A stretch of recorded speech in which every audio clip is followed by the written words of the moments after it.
بسم اللہ الرحمن الرحیم۔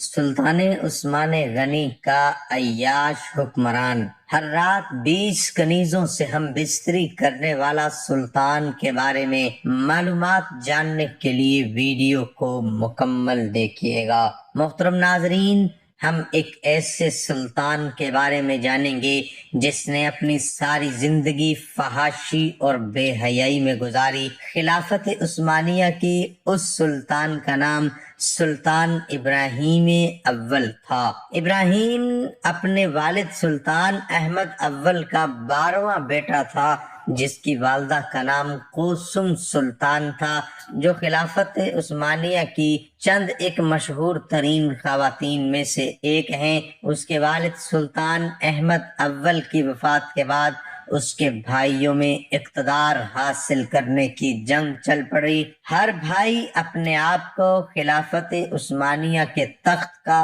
اصل حقدار سمجھتا تھا۔ بالآخر مراد چہرم سلطان بنا اور اس نے باقی بھائیوں کو سوائے ابراہیم کے مختلف سازشیں کر کے قتل کروا دیا۔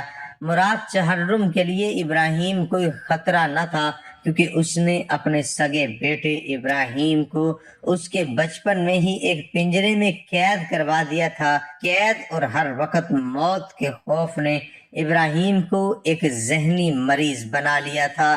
جب مراد چہرم بستر مرگ پر پہنچا تو اسے فکر لاحق ہو گئی کہ اس کے مرنے کے بعد خلافت کہیں ابراہیم کے ہاتھ میں نہ چلی جائے۔ اب ایک نیم پاگل شخص سلطنت کے انبار کیا چلا سکتا تھا؟ یہ سوچ کر مراد چہرم نے ابراہیم کے قتل کا حکم جاری کر دیا، مگر اس کی والدہ قوسم سلطان نے اس کے حکم پر عمل کرنے سے سب کو روک دیا۔ مراد چل بسا اور قانون کے مطابق ابراہیم اول سلطنت عثمانیہ کا سلطان بن بیٹھا۔ جب وزیر اعظم اور دیگر وزراء ابراہیم کے پنجرے کے پاس اس کے سلطان بننے کی خبر لے کر گئے تو بیچارہ ابراہیم ڈر گیا۔ اس نے پنجرے سے باہر آنے سے صاف انکار کر دیا کہ یہ تمام وزراء اس سے جھوٹ بول رہے ہیں کہ مراد مر چکا ہے اور اب وہ سلطان ہے اور یہ لوگ اسے قتل کر دیں گے۔ بالا آخر ماں قوسم سلطان خدائی اور آ کر اپنے بیٹے ابراہیم کو سمجھایا۔ ابراہیم کو پہلے تو کچھ دن اپنے سلطان بننے کا یقین ہی نہ ہوا۔ جیسے دن گزرے ابراہیم اول نے بطور سلطان اپنی محرومیاں دور کرنا شروع کر دیں۔ سب سے پہلے اس نے اپنا حرم کنیزوں کی ایک بڑی تعداد سے بھر دیا۔ اب ابراہیم 8 سال کا تھا جب اس کے بھائی مراد نے اسے قید کر دیا تھا۔ ایک لمبے عرصے تک ابراہیم عورت کی قربت سے بالکل نا آشنا رہا تھا، چنانچہ جب اس کا وقت آیا تو اس کا بس نہیں چلتا تھا کہ ہر عورت کو اپنے بستر پر لے آئے۔ کہتے ہیں کہ جب ابراہیم پہلی بار شاہی حرم میں داخل ہوا تو ایک بڑی تعداد میں موجود شاہی کنیزوں کو دیکھ کر ابراہیم خوشی سے ناچنے اور گانے لگا۔ ابراہیم اول کا حرم خوبصورت عورتوں سے بھرا رہتا تھا اور ہر روز اس حرم میں کسی نئی کنیز کا اضافہ ہو جاتا تھا۔ ابراہیم کے سر پر جنسی ہوس اس قدر سوار تھی کہ وہ ایک دن کوئی اسے دیکھ تو نہیں رہا۔ اس کے شاہی کمرے میں ہر طرف شیشے لگے ہوئے تھے۔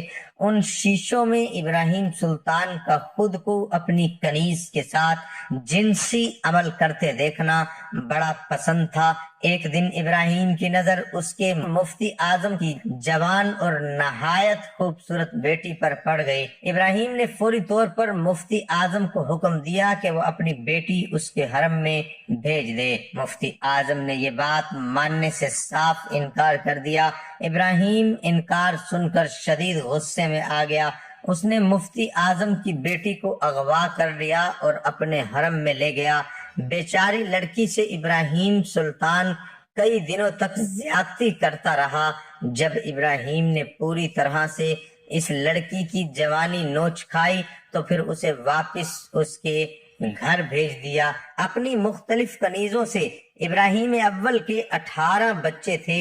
ابراہیم اول کا اپنی ایک خاص کنیز دور خان سے ایک بیٹا پیدا ہوا، ایک لمبے عرصے تک ایک خاص جسامت کی خواتین کے ساتھ جمع کر کے ابراہیم کا دل بھر گیا۔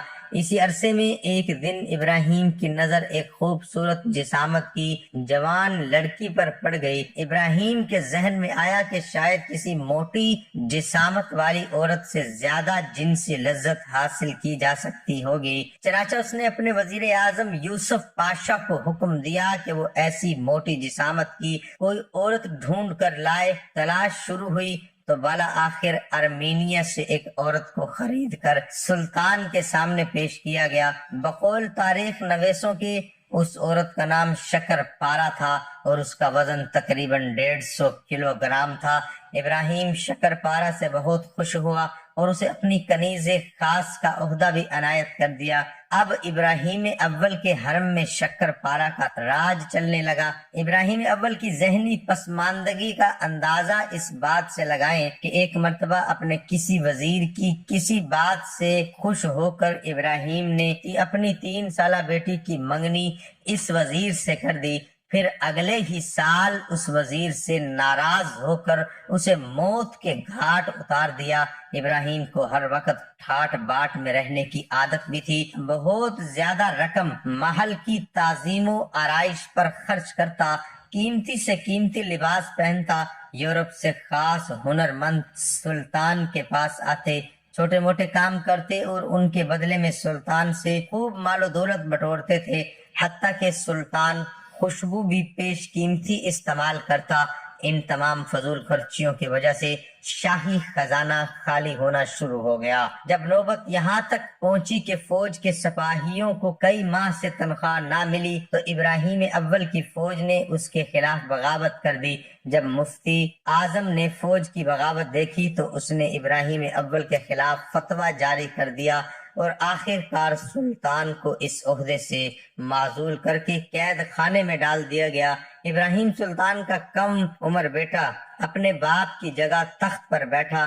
18 اگست 1648 میں ابراہیم اول کورس کی فوج کے ایک سپاہی نے قید کے دوران قتل کر دیا۔ ابراہیم اول کو استنبول کی مشہور مسجد حاجی صوفیہ میں دفن کیا گیا۔ سلطنت عثمانیہ 3 براعظم کے سلطان۔ عام خیال کے مطابق 1517 میں خلافت عثمانیہ کا آغاز ہوا تھا۔ اس بات کے 500 سال مکمل ہونے کے موقع پر یہ خصوصی تحریر لکھی گئی تھی۔ ظہیر الدین بابر کو اچھی طرح احساس تھا اس کی فوج دشمن کے مقابلے پر 8 گنا کم ہے، اس لیے اس نے ایک ایسی چال چلی جو ابراہیم لودھی کے وہم و گمان میں بھی نہیں تھی۔ اس نے پانی پت کے میدان میں عثمانی ترکوں کا جنگی حربہ استعمال کرتے ہوئے چمڑے کے رسوں سے 700 بیل گاڑیاں ایک ساتھ باندھ دی۔ ان کے پیچھے ایک توپچی اور بندوق بردار آڑ لیے ہوئے تھے۔ اس زمانے میں توپوں کا نشانہ کچھ زیادہ اچھا نہیں ہوا کرتا تھا۔